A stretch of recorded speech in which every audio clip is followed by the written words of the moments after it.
Welcome back to my channel, guys. Today we are going to solve problem number 2634, that is filter elements from array. So initially you will be given with an integer array ARR and a filtering function fn. So this fn will take one or two arguments, that is array of I, number from the array, and I, index of array of I. So what you have to return is you have to return a filtered array. This filtered array should contain the elements only from the original array, for which expression fn of arr of I, comma I will evaluate a truthy value. So what is a truthy value? A truthy value is nothing but a boolean value which will always return true. One more knack of this problem is you should solve it without using built-in array.filter method. This built-in array.filter method I'll be teaching in the later stages of the problem solution. Now let us consider example 1. Input array equal to 0, 10, 20 and 30. Fn, what your filtering function is saying is function greater than 10. So whatever greater than 10, that is 20 and 30, should be printed as an output. I hope this example 1 is clear to you guys. Now let us consider example 2. Array which is equal to 1, 2, 3. Fn equal to function first of index of n comma I. So first index is nothing but I equal to 0, right? So what does the first index hold? It holds the element 1. So you have to return the output as 1. I hope the problem statement is clear to you guys. Now let us look in depth from the problem question and understand it in a better way. So here I have provided a deep understanding of the problem. For those who have understood the problem already, can fast forward the video and watch for the solution. So you are given two things. One is an integer array ARR. This is a list of numbers like 1, 2, 3, 4 and 5. And second is a filtering function. This function will decide which number should be included in the filtered array and which numbers will not be included in the filtered array.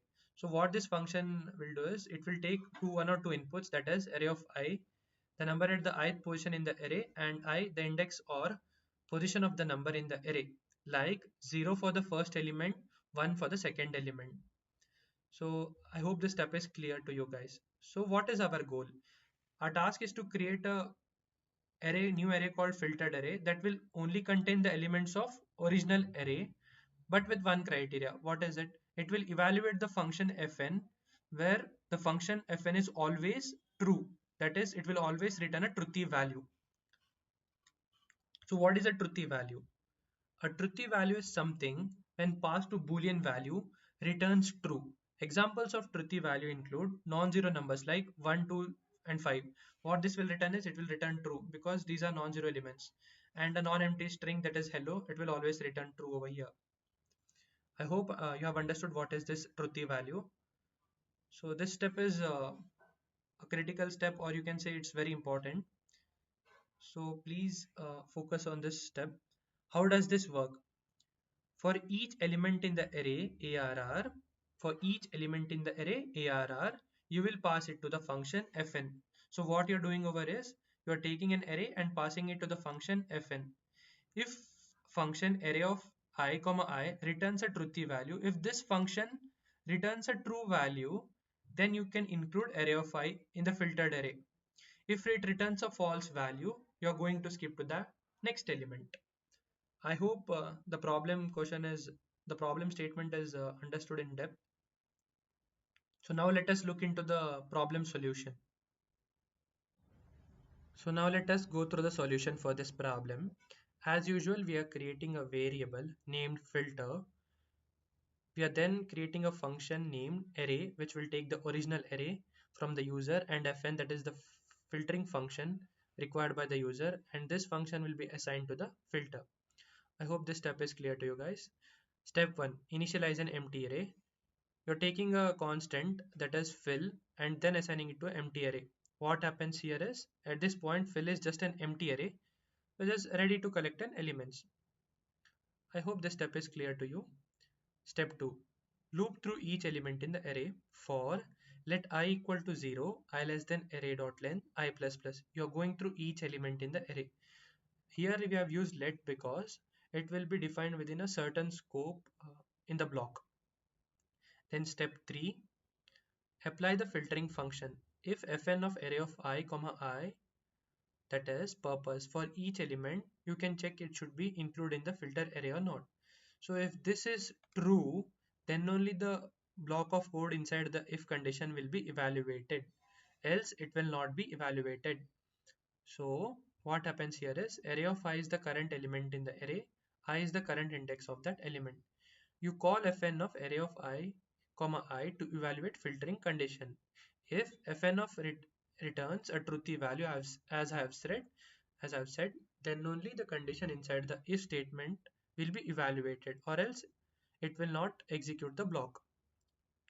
Then what you are doing is in step 4, adding the elements to the filtered array. That is, if condition is true, then fill dot push of array of I. That is, you are pushing the array of I to the filtered array. Filtered array is initially empty, right? So if this condition is true, that is, if this condition is true and all the elements which are which have passed this condition will go through this, will execute this block and will be pushed to the filtered array. I hope this step is clear to you guys. So what happens here is the push method adds the current element to the end of the filtered array. For example, if array equal to 1, 2, 3, 4 and 5 and fn is checking for even numbers, when array of I is 2, fill dot push of 2 adds 2 to fill. I hope here it is more clearer with an example. So step 5 is return the filtered array. You are just going to return the filtered array. So the solution is clear. I hope the solution is clear. So let us once more walk through the solution. You're going to create a variable named filter. Then you're taking the function with two arguments, that is array, original array, and fn, that is the filtering function. Then you're assigning it to the filter. You're taking a constant array, that is fill, and assigning it to an empty array. For let I equal to 0, I less than array dot length I plus plus, you are iterating through the each element. So if this condition is true, then only you are going to push this array to the original array element to the filtered array, or else you are going to skip the element if this condition is not true. And then finally you are returning the filtered array. I hope the solution is clear over here. They had mentioned us one more method which we should not employ while solving the problem, that is filter method. So now let us have a brief look on this filtered method. The filtered method is a built-in array method in JavaScript that creates a new array with all elements that pass a test implemented by provided function. In simple terms, it just filters out the element according to certain function, as we are done in this block of code. Instead of using these block of code within a single statement, you can filter the array with a filtering function. So how the syntax goes? It goes as follows: let new array equal to array dot filter callback element comma index comma array. This array is the array where you'll return the final result, and this is the element and index that the user specified. Then how the built-in filter method works: array method filter is called on an array, that is this filter is called on an array. Then callback function, it takes a callback function as an argument. This function is called for each element in the array. I hope you understood what this callback function is. Return value: if the callback function returns true, then only you're going to include it in the new array. This element you're going to include it in the new array, or else you're not going to include it in the new array, sorry, this array. Whatever present in this array, if this filtering condition is true, then you're going to include it in the new array. I hope the problem solution is clear. So if you're facing any issues regarding the voice, or any constructive feedback is always welcome. um, Please do like and subscribe. Thank you guys.